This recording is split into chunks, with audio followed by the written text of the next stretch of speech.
The scent of decay clung to the stones of the auction block. It was the smell of desperation, of lives sold for a handful of silver coins. Arith stood with her head bowed, the coarse burlap of her shift scratching her skin. Around her, other Omegas shivered, their fear a palpable wave in the chilly air. They were the unwanted, the flawed, the packless chattel to be haggled over. For them, this was a final, desperate chance. For Orith, it was an execution. She was different, even among the outcasts. She was a pariah. While the others possessed the soft, yielding nature of their rank, they at least had a wolf slumbering within them. Arith had only silence. She was wolfless, a hollow shell in a world defined by the spirit within. Her family, the once proud Silvermoons, had cast her out, their shame too great to bear the burden of a broken daughter. They had given her to the auctioneers without a backward glance. Her price a pittance to cover their travel expenses. Next! The auctioneer boomed, his voice echoing off the damp walls of the market cavern. Lot 17. Arith, of the disgraced Silvermoon line. Wolfless, barren, but she has a pretty face. For those who value such things, let us start the bidding at a single copper. A cruel snicker rippled through the sparse crowd of low-ranking shifters and opportunistic merchants. A single copper. It was less than the price of a loaf of stale bread. No one raised a hand. Oreth closed her eyes, her shame a hot brand on her soul. She had expected this. Who would want a useless thing like her? Her only gift was a secret one, a thing she could not name or explain. It was a deep, quiet well of empathy within her, an ability to feel the pain of others and, in some small way, to soothe it. She could calm a spooked horse with a murmur, quiet a crying infant with a touch. But in a society that revered physical prowess and the ferocity of the wolf, her gentle talent was seen as nothing more than a peasant's trick. It was a soft power in a world of hard edges. The auctioneer was about to dismiss her, to send her to the tanner's pits, where the truly worthless ended their days, when a new presence silenced the cavern. The heavy wooden doors groaned open, and two figures in the obsidian armor of the royal guard stepped inside. Their faces were grim, their armor emblazoned with the roaring wolf of the Alpha King. Between them walked a man whose robes of office marked him as a member of the king's council. He was tall and severe, his face a mask of aristocratic disdain. Orith recognized him from the public decrees. Lord Aelrican, uncle to the king, and acting regent of the realm. His gaze swept over the pathetic display of Omegas on the block, his lip curling in disgust. By order of the regent, he announced, his voice slicing through the silence. A tribute is required. The king's affliction grows worse. The shadow blight deepens its hold. A collective gasp went through the crowd. Everyone knew of the Alpha King's curse. King Zephyros, the Black Wolf, a hero who had fallen in the Witch Wars only to be brought back by dark magic, was now a prisoner in his own body. A curse twisted his wolf, turning it into a monstrous, uncontrollable beast of shadow and rage. He was isolated in the highest tower of the Blackwood Citadel, his howls of agony a nightly reminder of their sovereign's torment. Lord Aelrican continued, his eyes cold and empty. We have tried healers, sorcerers, and priestesses. All have failed. Now, we try a different path. It is said, the gentle nature of an Omega can soothe even the wildest beast. Therefore, a tribute of soothing has been decreed. An Omega shall be chosen to attend the king, to calm his spirit. His gaze fell upon Orith. It was a chilling, calculating look. She saw no pity in his eyes, only opportunity. Dozens of Omegas had already been sent to the king's tower. None had returned. They were not tributes. They were sacrifices. You, Aelrican said, pointing a single elegant finger at her. The wolfless one. You are worthless to all others. Perhaps your emptiness will serve the king. You will be this month's tribute. The auctioneer sputtered. My lord, she is defective. Surely a stronger Omega. She is disposable. Aelrican cut him off. If she fails, nothing of value is lost. If, by some miracle, she succeeds, well, miracles are for the desperate. He tossed a single gold coin onto the stage. It spun and landed at Oreth's feet. A stark contrast to the single copper that had been her starting price. Her price is paid. Prepare her. The guards moved forward, their gauntlets closing around her thin arms. Fear, cold and sharp, finally pierced through Oreth's numb resignation. She was being sent to die, to be torn apart by the monster who was once their king. As they dragged her from the block, she looked back at the crowd. No one met her eyes. To them, she was already dead. She was a forgotten Omega, a wolfless girl, sent to soothe a cursed king whose soul had already been devoured by shadows. The Blackwood Citadel was a fortress of jagged stone and perpetual shadow, a place that seemed to swallow the light. Oreth was escorted through cold, echoing halls, where tapestries depicting the glorious victories of King Zephyros hung like mocking ghosts. They showed a king with eyes like polished obsidian and a warrior's smile. Not the tormented creature he had become. The guard's footsteps were the only sound. A rhythmic march toward her doom. They ascended a winding staircase that seemed to climb into the very heavens. The air grew colder, charged with a raw, oppressive energy that made the hairs on her arms stand up. It was an aura of pure, undiluted agony. Her own empathic senses screamed at her, a silent shriek of torment that was not her own. This was his pain. This was the shadow blight. The guards stopped before a massive iron-bound door. Heavy chains were draped across it, secured with locks that looked as if they could hold back a siege engine. One of the guards produced a key, his hand trembling slightly as he undid the locks. His Majesty is unwell today, the guard mumbled, refusing to look at her. Do not make any sudden movements. Do not speak unless spoken to, and by the goddess, do not touch him. He pushed the door open, and the wave of suffering that washed over Oreth nearly brought her to her knees. The room beyond was vast and opulent, but it was a cage of ruined splendor. Furniture was splintered and overturned. Deep claw marks, impossibly large, scarred the stone walls and floor. The air was thick with the metallic tang of blood and the bitter scent of despair. And in the center of the room, he was there. King Zephyros was a giant, even when kneeling. He was bound to the floor by thick, silver chains that strained against his every ragged breath. His back was to her, his massive frame hunched in misery. His long, black hair was matted with sweat and something darker. His skin, where she could see it, was pale and etched with writhing, black veins that seemed to pulse with a life of their own. This was the curse, the shadow blight, made manifest. He did not turn. His voice was a low growl, a rumble that vibrated through the stone floor. Another one? Aelrican grows more foolish with each passing moon. Leave, little Omega. Run while you still can.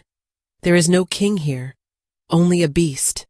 Oreth's heart hammered against her ribs. Every instinct screamed for her to flee, to obey the guard's advice and the king's own command. But her feet remained rooted to the spot. Beneath the crushing weight of his power and rage, her strange gift showed her something else. She could feel the sliver of the man still trapped inside the monster, a soul screaming in a prison of his own flesh. The pain was a physical thing, a shard of ice in her own heart. She took a hesitant step forward. The chains rattled as he shifted, his head slowly turning. She saw his profile first, a sharp, aristocratic jaw clenched in a permanent snarl, a brow furrowed in eternal torment. Then he faced her fully, and she forgot how to breathe. He was beautiful, in a terrifying, broken way. His face was all harsh angles and savage grace, but his eyes were the heart of the storm. One was a deep, intelligent gray, the eye of a king. The other glowed with a malevolent crimson light, the eye of the beast. The shadow veins pulsed more violently on that side of his face, a creeping corruption that sought to claim him completely. "You are not afraid," he murmured, his voice laced with a dangerous curiosity. It was not a question. The others screamed.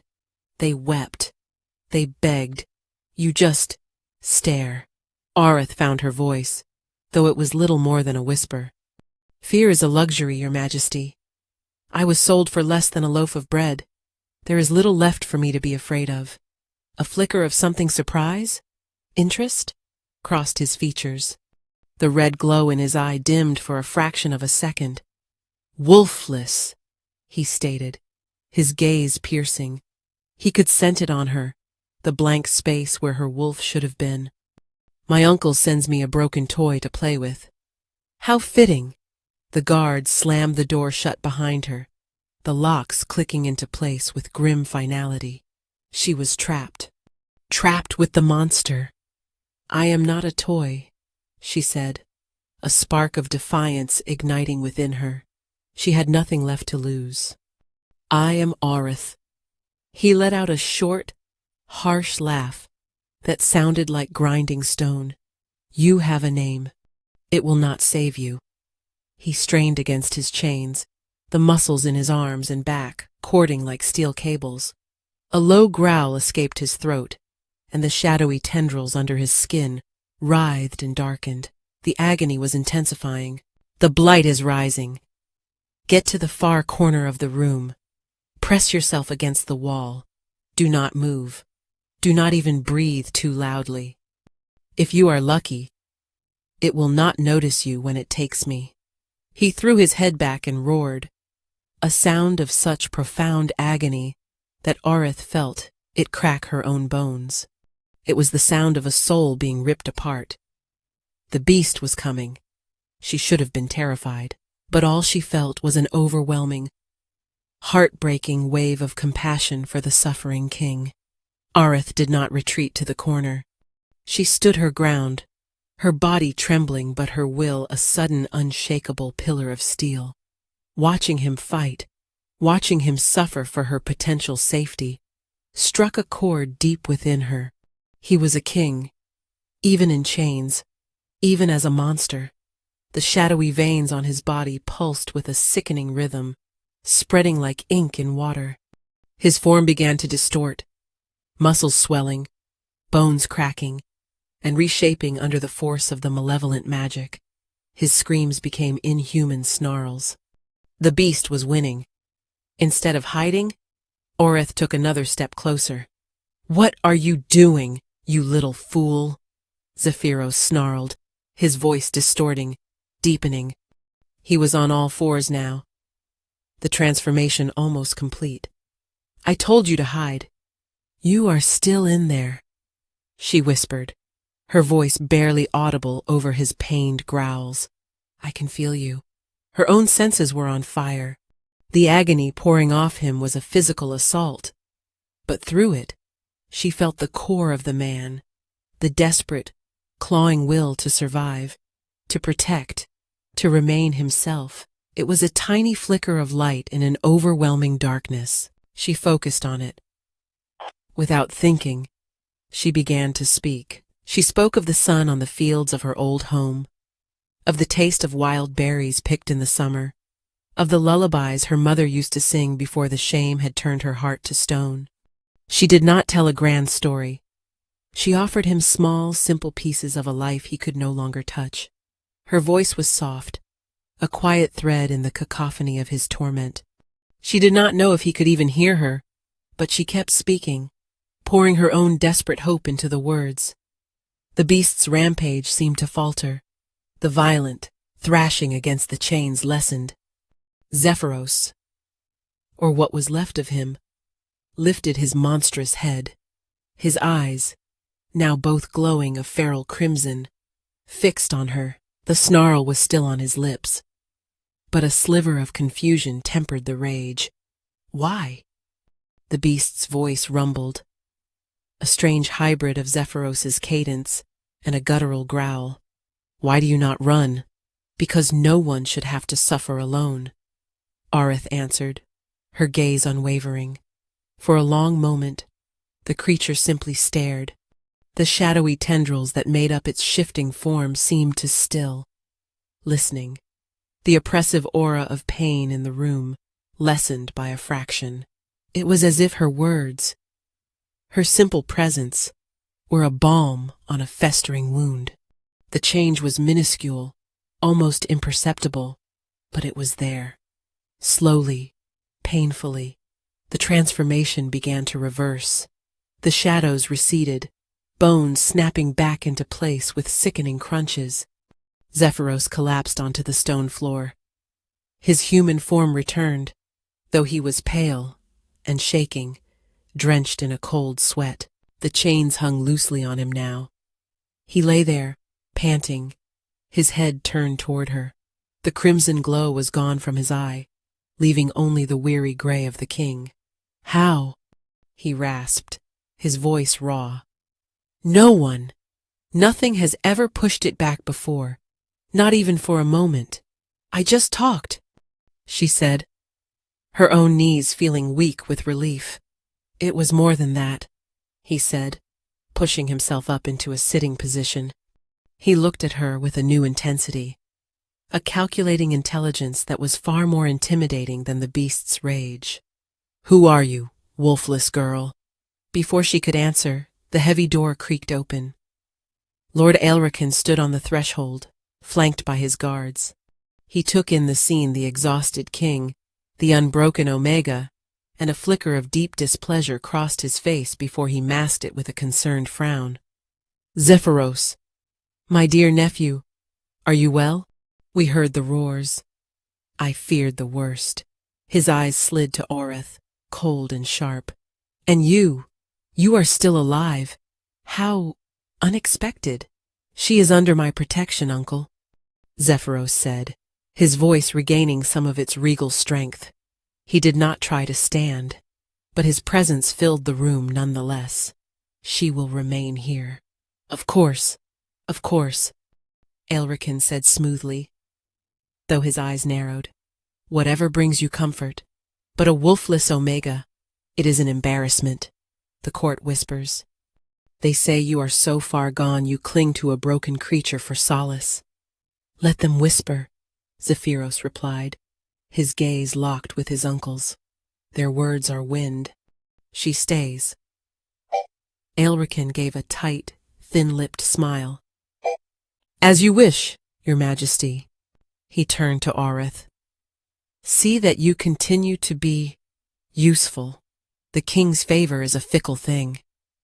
With a final, lingering look that was both a warning and a threat, he swept from the room, the door closing behind him. The sound of the locks being fastened echoed once more, sealing Aerith inside her strange new prison. She was no longer just a sacrifice. She was a curiosity, a potential solution. And to a man like Lord Elrican, that made her something far more dangerous. A problem to be eliminated. Days bled into a strange routine within the confines of the king's tower. Aerith was given simple servants' quarters, adjoining Zephyros's main chamber. A small mercy that allowed her a sliver of privacy. Food was brought by silent guards who refused to meet her eyes. She was a ghost in the citadel, her existence known only to a few. Her purpose, however, became clearer with each passing day. She was an anchor for the king. When the tremors of the curse began, when the shadow veins darkened on his skin, she would speak to him. She would sit, just out of his reach, and fill the oppressive silence with stories. She told him of market days, of the changing seasons, of the mythology of the goddess and the great wolf. She spun tales from memory and imagination, weaving tapestries of words to distract him from his own inner war. And it worked. The full transformations became less frequent. The periods of lucidity, of calm, grew longer. Zephyros began to speak back. At first, his questions were curt, impersonal. He asked about the state of the kingdom, the harvest, the morale of the people.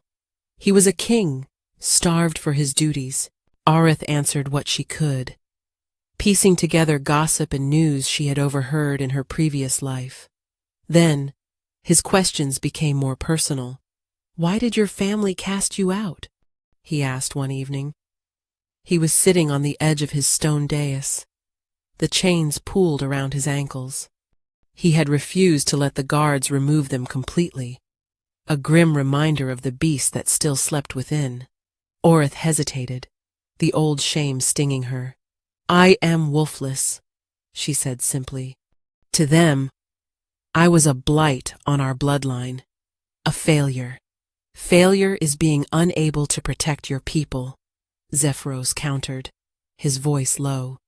"Failure is being chained to a rock, while your kingdom withers under the hand of a man like my uncle. Your condition is a circumstance of birth, not a measure of your worth." His words were a revelation. No one had ever spoken of her condition with anything other than pity or disgust. To have the Alpha King, a man revered for his strength, dismiss the very thing that had defined her as worthless, it shifted something fundamental inside her. She found her courage. "Why do you let him rule in your stead?" "Lord Aelrican, he does not have the people's best interests at heart." A dark look crossed Zephyros's face. "Aelrican is ambitious and cruel, but he holds the council. While I am like this," he gestured to his chains, to the shadow-stained skin, "my claim is fragile. Many believe I am no longer fit to rule. They would see me put down like a rabid dog. Aelrican maintains order, even if it is a cold and oppressive one. He is the devil, I know. He sent me here to die," Orith stated quietly.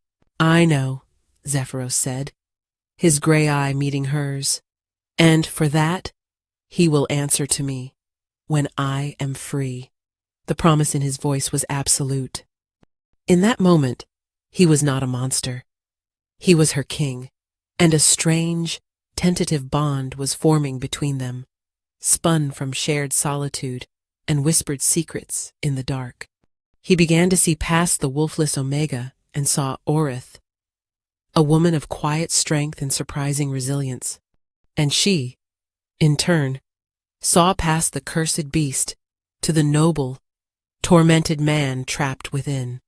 This fragile peace, however, was not destined to last. One afternoon, Lord Aelrican came to the tower again. This time, he did not address the king. He came straight to Areth, who was mending one of Zephyros's old tunics. "The court grows restless," Aelrican said, his voice a venomous whisper. He circled her like a predator. "They speak of the king's miraculous improvement, and they speak your name, the wolfless witch who has ensnared our tormented monarch." "I am no witch," Areth said, keeping her hands steady on her sewing. "No? Then what are you?" he sneered. "You are a nobody, a disgrace, and you are interfering with the natural course of things." He leaned closer, his voice dropping. "The king's curse is a judgment from the goddess. It must run its course. Your presence here is a blasphemy. End it. Fail in your duties. Let the beast take him. It would be a mercy for him and a reward for you." He pressed a small, heavy pouch into her hand. It jingled with the sound of gold. "Leave the citadel," he hissed. "Disappear, and you will live out your days in comfort. Defy me, and I will expose you as a charlatan and a spy." I will have you burned. Arith's hand closed around the pouch. The gold was cold and hard against her skin. She looked from Aelrican's cruel face to the shadowed corner where Zephyros sat, watching, listening, his expression unreadable. For the first time in her life, she had something to protect. Something more valuable than gold or her own safety. She met Aelrican's gaze, her own clear and defiant. No. She let the pouch of gold drop to the floor, the coins scattering across the stones with a final, ringing sound. Aelrican's face contorted into a mask of pure fury. You have made a grave mistake, little Omega. From the corner, a low growl echoed, and the chains rattled ominously. Aelrican took a half-step back, his eyes darting toward the king. Zephyros was on his feet, the shadows writhing around him, his gray eye blazing with a cold, protective fire. "Get out!" the king commanded, his voice deadly quiet. "And do not threaten what is mine again." His plans shattered, but his hatred for Orith now cemented into something lethal. The night after Aelrican's threat was different. A storm raged outside the citadel, mirroring the tempest inside the king's soul. The curse was fighting back, angered by the progress Zephyros had made, by the hope Orith had kindled. The pain was more intense than she had ever seen it. Zephyros thrashed against his chains, his roars of agony shaking the very foundations of the tower. Her stories were not working. Her soothing words were swallowed by the storm of his suffering. The shadows were consuming him, faster and more completely than ever before. He was losing. "Orith!" he choked out, his voice a desperate plea from within the rising tide of darkness. "Get back. It's too strong this time." His body convulsed, bones snapping and reforming with horrifying speed. The transformation was absolute. Where the king had been, now stood the shadow beast. It was larger than a dire wolf, a creature of nightmare made solid. Its fur was shifting shadow, its claws were obsidian razors, and its eyes burned like twin coals from hell. The silver chains, weakened by countless assaults, strained and then snapped, the links flying across the room like shrapnel. The beast was free. Arith was frozen, not with fear, but with a terrible, aching sorrow. This was the monster everyone feared, the creature that had slain guards and ripped Omegas to shreds. It took a step toward her, its massive head low, a guttural snarl vibrating in its chest. The room was filled with its predatory scent, a mixture of ozone, blood, and ancient magic. This was it. This was the death Aelrican had promised her. But as the beast loomed over her, its shadow falling across her like a shroud, she saw something in its burning eyes. Beneath the feral rage, she saw the flicker she had sensed before, the trapped soul, the agony of Zephyros, a prisoner in his own monstrous form. The beast was not just a killer. It was a cage of suffering. It opened its jaws, revealing rows of shadow-forged teeth. A blast of hot, foul air washed over her. It was going to end it. Instead of screaming, instead of running, Orith did the most irrational thing she had ever done in her life. She raised a trembling hand. The beast paused, its head cocked, clearly not expecting this. "Zephyros," she whispered, her voice shaking but clear. "I am not afraid of you. I see you." She reached out and placed her palm flat against the creature's massive, shadowy snout. The moment her skin touched its form, a jolt, like lightning, shot up her arm. The beast recoiled with a yelp of what sounded like pained surprise. But it did not attack. It stood frozen, its burning eyes wide, fixed on her hand. Arith did not pull back. She held her ground, channeling every ounce of her strange, empathic gift into her touch. She did not try to fight the darkness. She tried to reach the man inside it. She flooded the connection with her own quiet strength, with her unwavering belief in the king he was, with the fragile, budding affection she felt for him. The shadow flesh beneath her palm felt like solid ice and burning fire all at once. The beast let out a low whine, a sound of utter confusion and pain. The raging inferno in its eyes began to dim. For a breathtaking second, the monstrous form flickered, and she saw Zephyros's face superimposed over the beast's, his eyes filled with shock and a dawning incredulous hope. He had felt her. He had felt her touch not as an attack, but as an anchor. The effort was immense. It felt like she was trying to hold back the tide with her bare hands. The darkness fought her, a sentient, hateful force that recoiled from her light. But she held on, pouring more and more of herself into the connection, with a final, soul-shattering howl that was equal parts rage and relief. The beast collapsed. The shadows imploded, dissolving into smoke and whispers, leaving Zephyros lying naked and unconscious on the cold stone floor, completely human. The writhing black veins were gone, his skin pale but clear. For the first time since she had arrived, he looked peaceful. Areth fell to her knees, panting, the adrenaline leaving her weak and trembling. She had faced the monster and survived. More than that, she had touched the man inside and pulled him back from the brink. She crawled over to him, her heart aching. She gently brushed a strand of black hair from his face. He was no longer just her king or her captor. He was Zephyros, and she was terrifyingly, hopelessly falling for him. Zephyros awoke slowly, the familiar ache of the curse's aftermath, a dull thrum in his bones. But something was different. The gnawing, ever-present torment at the back of his mind, the whisper of the beast, was silent, truly silent. For the first time in years, he opened his eyes.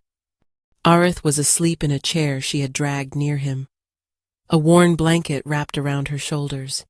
Her face, so often tense with worry, was soft in slumber.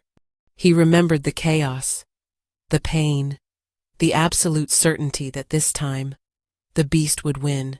He remembered the chains breaking, and then he remembered her, her small, defiant figure standing before the monster, her whispered words, her hand. He remembered the shock of her touch, not a brand of pain or fear, but a cool, soothing balm that had pierced through the layers of rage and agony to the core of him. It had been like a drowning man finding a single breath of air. He pushed himself up, his muscles protesting. He was weak, but he was clear. He was whole. He looked at his hands, his arms. The shadow veins were gone, not faded, not dormant, gone. A staggering realization hit him. She had done more than push the beast back. She had healed him. Perhaps not permanently, but she had mended a part of his shattered soul. He stood and walked over to her, his movements silent. He looked down at the Omega, who was supposed to be a sacrifice, a broken toy. She was none of those things. She was a weapon, a miracle, a woman with a power no one had understood, a power that had given him hope. As if sensing his presence, her eyes fluttered open. They were the color of warm honey, and for a moment they were unguarded, filled with a deep and startling emotion that made his breath catch. "You're all right," she breathed, relief washing over her features. "Because of you," he said, his voice rough. He knelt before her, taking her hand. It was so small in his. "Areth, what you did, how?" "I don't know," she admitted, her gaze dropping to their joined hands. I saw you were in there. I wanted to help." "You did more than help," he said, his thumb stroking the back of her hand. "You saved me." He had to know the truth of the curse, to understand what he was fighting. Now, he had to share it with her. She was no longer just a tribute. She was a part of this battle.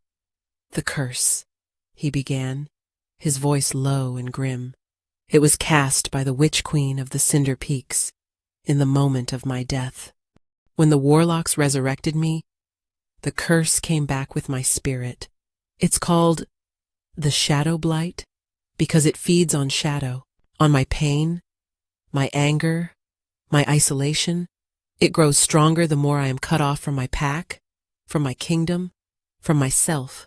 He met her eyes, the vulnerability in his own a stark admission. "The witch told me it could only be broken by an act of true belonging. To find a place, a person, where my soul felt truly anchored. How could I find that? Chained in a tower, feared by everyone as a monster. I thought it was impossible. A cruel joke to ensure my eternal torment." He paused, his grip on her hand tightening slightly. "But when you touched the beast, when you looked at my monstrous form and were not afraid, for a second, I felt it, a connection, an anchor. It felt like belonging." Orith's eyes widened, filled with a dawning understanding and something else, something deeper. The air between them crackled with unspoken emotion. The protector and the protected, the king and the outcast, their roles had blurred and inverted until they were simply a man and a woman, bound by a shared, desperate fight for survival. "I will not leave you," she said, her voice filled with a fierce conviction that belied her Omega status. "We will fight this together." It was a vow, a promise made in the heart of the Citadel's highest tower. But even as the words were spoken, an external threat was already in motion. Far below, in the council chambers, Lord Aelrican was putting the final pieces of his own plan into place. He had seen Aurith's power through the scrying mirrors he used to monitor the king. He had seen the beast calmed, the curse recede. The Omega was not a problem anymore. She was a genuine threat to his ascension. He could no longer wait for the curse to do his work for him. He would have to accelerate the process. He would push the king into a permanent state of madness, frame the Omega for the crime, and seize the throne in the ensuing chaos. He picked up a small, lead-lined vial from his desk. Inside was a viscous, dark liquid, a potent blend of concentrated wolfsbane and a magical accelerant designed to enrage the Shadow Blight beyond all control. It was time to kill a king and a queen in the making with a single, poisoned stone. The next morning brought a false sense of peace. For the first time, Zephyros allowed the guards to remove his chains completely. He walked his chambers a free man, albeit one still confined to a tower. He and Orith spoke for hours, planning, hoping. They spoke of a future where he was healed, where he could retake his throne, and she could stand by his side. A fragile, impossible dream that felt tantalizingly close. Their quiet world was shattered when a royal page arrived bearing a tray. It held a single, ornate goblet. "From Lord Aelrican, Your Majesty," the page announced, his head bowed. "A draught of fortified wine, to celebrate your continued recovery." Zephyros's eyes narrowed. He trusted his uncle as much as he would a starving wolf, but to refuse the gift publicly would be an insult, a sign of weakness that Aelrican would surely exploit. "Leave it," Zephyros commanded. The page set the tray down and scurried away. Orith looked at the goblet, a knot of dread tightening in her stomach. "You can't drink that." "I know," Zephyros said. His gaze was distant, calculating. "But my uncle is not a fool. He knows I would be suspicious. This is a move in a game I do not yet understand." He picked up the goblet, swirling the deep red liquid. He sniffed it. There was no scent of poison his keen senses could detect. Wolfsbane, especially when masked by magic, could be nearly impossible to identify until it was too late. He was trapped. To drink it was a potential death sentence, To refuse it was to show fear, to cede a piece of power to his enemy. Before he could make a decision, a commotion erupted outside the door. Shouts. A clash of steel. The door burst open and a guard stumbled in, his face pale with panic. "My king! The lower levels! There's an attack! Rebels in the dungeons! They've freed the prisoners!" Zephyros's head snapped up, his kingly instincts overriding everything else. It was a classic pincer move, create a crisis to distract from the true attack. Aelrican was making his move. "He's trying to divide my loyal guards," Zephyros snarled. "It's a feint." But even as he said it, a tremor ran through him. A sharp, searing pain lanced through his veins. He looked down at his hand, the one holding the goblet. A thin, almost invisible needle, coated in the dark poison, had been embedded in the filigree of the cup's stem. It had pricked his finger, a tiny, insignificant wound that had delivered a fatal dose. He dropped the goblet, which shattered on the floor. "Areth, run!" he gasped as the poison hit him like a physical blow. It was instantaneous and brutal. The wolfsbane attacked his shifter physiology, while the accelerant ignited the dormant curse. The shadow veins erupted across his skin, blacker and more virulent than ever. He roared, a sound of pure, unadulterated agony, and fell to his knees. This was not a transformation. This was a war inside his body. The poison and the curse, tearing him apart from the inside out. The shadow beast erupted from him, not as a controlled change, but as an explosion of dark energy. It was a mindless, rabid thing, driven by the poison's fire and the curse's amplified rage. Its only instinct was to destroy. At that exact moment, Lord Aelrican himself appeared in the doorway, flanked by a dozen of his own personal guards, men loyal to his coin, not the crown. "Behold," Aelrican cried, his voice ringing with false horror for the benefit of any onlookers. "The king has finally succumbed. The beast is unleashed. And look!" He pointed a dramatic finger at Oreth. "The Omega Witch has poisoned him to seize control. There is the shattered goblet. Arrest her! Put the monster out of its misery!" His guards advanced, spears leveled. They were creating a circle, trapping Oreth with the raging, mindless beast. Aelrican's plan was perfect. The beast would kill Oreth, and his guards would kill the beast. He would be seen as the savior of the citadel, the reluctant hero forced to put down his mad nephew. The beast, roaring in agony, turned its burning eyes on the closest thing to it. Oreth. It saw only a target for its pain. It lunged. Time seemed to slow to a crawl. The monstrous form of the shadow beast, all shadow and teeth and mindless fury, filled Oreth's vision. There was nowhere to run. The guards formed a wall of spears behind her, their faces grim and resolved. In front of her was the monster Zephyros had become, a creature beyond reason, beyond her reach.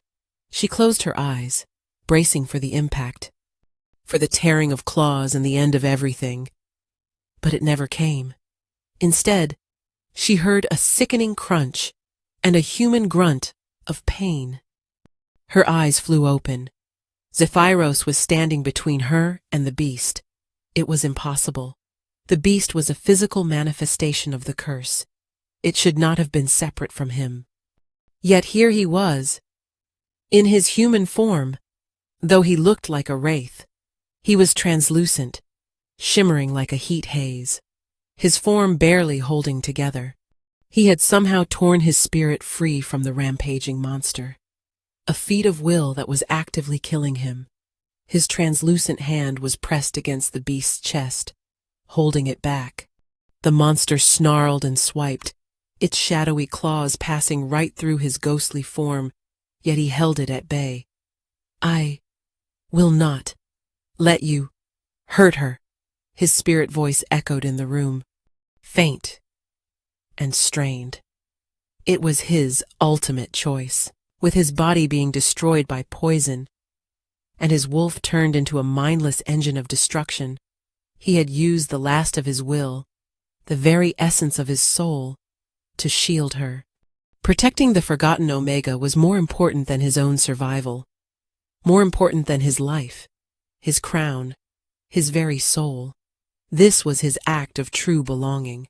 Aelrican stared, his jaw agape in disbelief. What sorcery is this? Kill them both. But as the guards hesitated, awestruck by the impossible sight, Oreth understood. He had chosen her. He had anchored his soul to her. And in that moment, something inside her, something that had been dormant and silent her entire life, answered his call. A warmth spread from her chest, a feeling like the first sun of spring after a long, hard winter. It was a power she never knew she possessed. The full, untapped force of her empathic soul, awakened by his sacrifice. Love, fierce and absolute, flooded through her. She didn't run from the beast. She ran to Zephyros's shimmering, fading spirit. "No!" she cried, her voice ringing with a newfound power. "You will not die!" She threw her arms around his ghostly form, and as she did, she pushed past him, past the barrier of his spirit, and came face to face with the monster.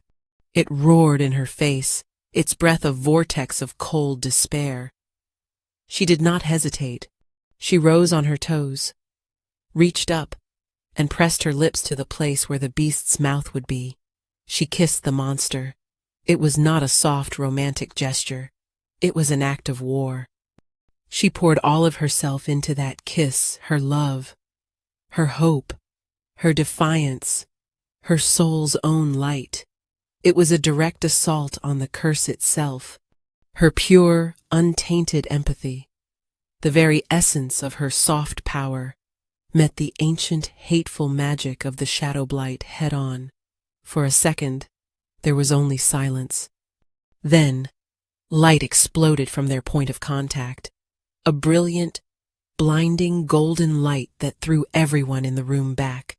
It was not a fire that burned, but a light that healed, that purified.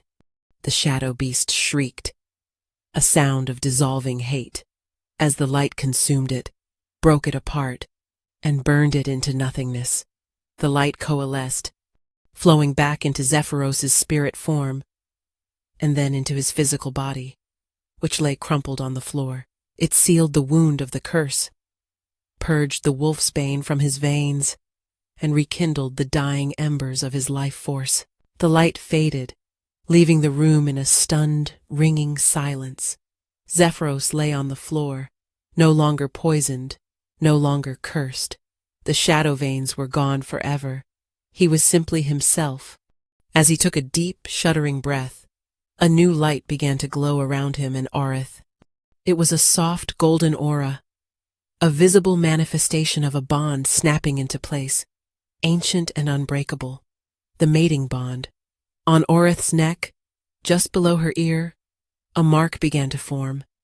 Not a bite, but an elegant swirl of golden light that settled into her skin like a tattoo, the mark of the Luna Queen.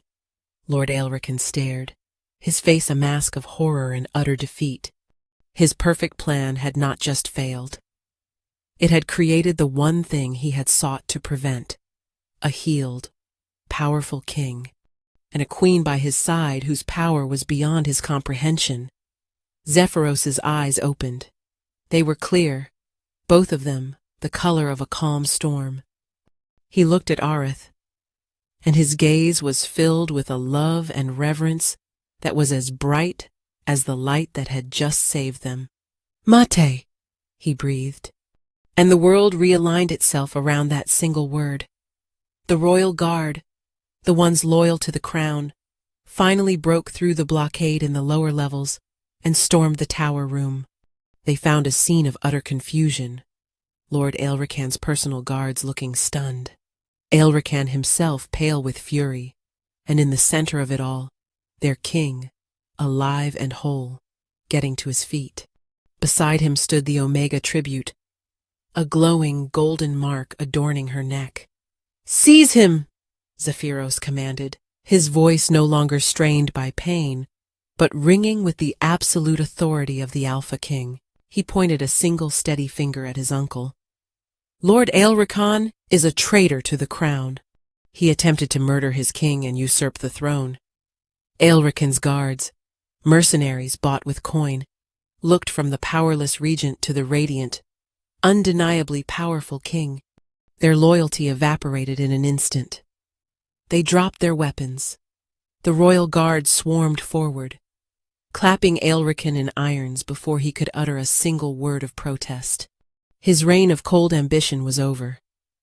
Zephyros paid the chaos no mind. He had eyes only for Orith. He crossed the room in 2 long strides and cupped her face in his hands, his touch gentle, reverent. "You saved me," he murmured, his thumbs tracing her cheekbones. "You saved us all. You saved me first," she whispered back, her heart feeling too large for her chest. The golden bond between them pulsed with warmth, a constant, comforting presence. It was a connection that went deeper than words, a perfect understanding that flowed between their souls. In that moment, something shifted within her. The silent, empty space inside her where her wolf should have been suddenly sparked with life. It was not the savage, demanding presence of an alpha or beta wolf. It was something different. A gentle, steady warmth, like the roots of an ancient tree, awakening from a long slumber. Her wolf was not gone. It had been waiting for him, waiting for her to become whole. Zephyros felt it through their new bond. His eyes widened. "Your wolf," she nodded, a slow, wondrous smile spreading across her face. She was no longer broken. She was complete. Days later, the great hall of the citadel was packed with the lords and ladies of the shifter world. They had been summoned by their returned king. Whispers filled the hall. They spoke of the traitor Aelricon languishing in the dungeons. They spoke of the king's miraculous recovery. Most of all, they spoke of the wolfless Omega, who was now never seen away from his side, a mysterious golden mark on her neck. Zephyros strode into the hall, not in armor, but in the simple black robes of his office. He radiated a calm, confident power that silenced the crowd instantly. He looked every inch the king they had lost and mourned. Orith walked beside him, her head held high. She was no longer the frightened girl on the auction block. She was the mate of the Alpha King. "My loyal subjects," Zephyros began, his voice carrying to every corner of the hall. "You have been told that I was sick, that a curse held me in its thrall. This was true, but the time of shadows is over." He turned and took Orith's hand, drawing her forward. "You have also been told that this woman is a wolfless Omega, a broken thing of no value." This was a lie. He lifted their joined hands. "This is Orith, my mate, my queen, and your savior." It was her strength that broke the curse, her courage that exposed the traitor in our midst, her power, a power not of claw and fang but of heart and soul, that has healed your king. A murmur of disbelief and wonder rippled through the assembled nobles. "Our laws, our traditions, have taught us to value only one kind of strength," Zephyros continued, his voice resonating with passion. "We have discarded those we deemed weak. We have shamed those who are different. We have allowed fear and prejudice to rule us. No more. Today marks a new era. Compassion is not a weakness. Empathy is a weapon. And love," his eyes found Orith's, and the entire hall seemed to fade away for him, "is the most powerful magic of all." He raised her hand to his lips and kissed it, a public declaration of his devotion. In that moment, the wolfless Omega became the most powerful woman in the kingdom. Not because of the king she stood beside, but because of the strength she had found within herself. She had not only freed the king, she had freed them all from the prison of their own prejudice. The reign of the Shadow Blight was over, and the dawn of the Luna Queen had begun. 1 year later, the Blackwood Citadel was no longer a place of shadow. Sunlight streamed through newly installed glass windows, illuminating halls that now echoed with laughter instead of fear. The oppressive tapestries depicting war had been replaced with vibrant scenes of harvest, community, and peace. The kingdom was thriving under the joint rule of its king and queen. King Zephyros stood on the high balcony of the tower that had once been his prison. The chains were long gone, melted down, and reforged into the new gates of a sanctuary. Aurith had founded a home for outcast Omegas, and any shifter who had been deemed broken by the old, harsh society. It was the most popular institution in the capital. He was no longer the tormented king. The curse had left scars on his soul, but they were reminders of a battle won, not a life lost. He ruled with a wisdom and compassion that had been forged in the fires of his own suffering. A pair of arms wrapped around his waist from behind. He smiled and leaned back into Arith's embrace, covering her hands with his own. "Thinking grim thoughts, my love?" she murmured, resting her cheek against his back. "Remembering," he corrected softly, "remembering the darkness, so I never take the light for granted." He turned in her arms to face her, his Luna Queen. Her honey-colored eyes shone with love and a quiet confidence that had fully blossomed. Her wolf, a rare and legendary Heartwood spirit, known for its intuitive ability to heal and nurture the pack's collective soul, was a calm, steady presence within her, perfectly complementing his own powerful alpha spirit. His gaze dropped to the gentle swell of her belly, and his hand came to rest there possessively. "And how is our little prince feeling today?" he asked, his voice softening. "He has your kick," Aurith laughed.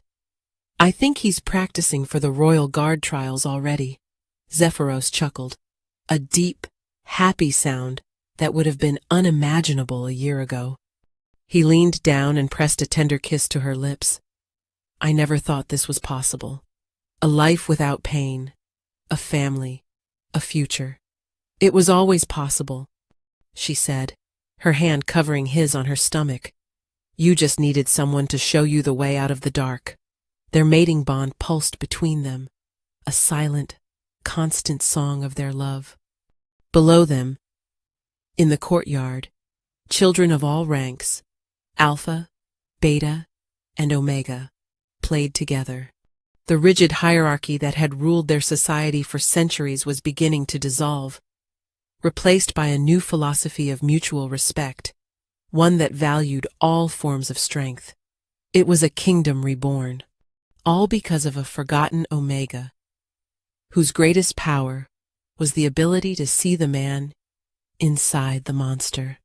Her kiss had not only broken his curse and bound him to her forever, it had freed an entire nation and bound them all together in a new and brighter age. He pulled her close, breathing in the scent of his mate, his queen, his home, and knew with absolute certainty that his act of true belonging had not been a single moment of sacrifice, but a lifetime he now had the privilege of spending by her side.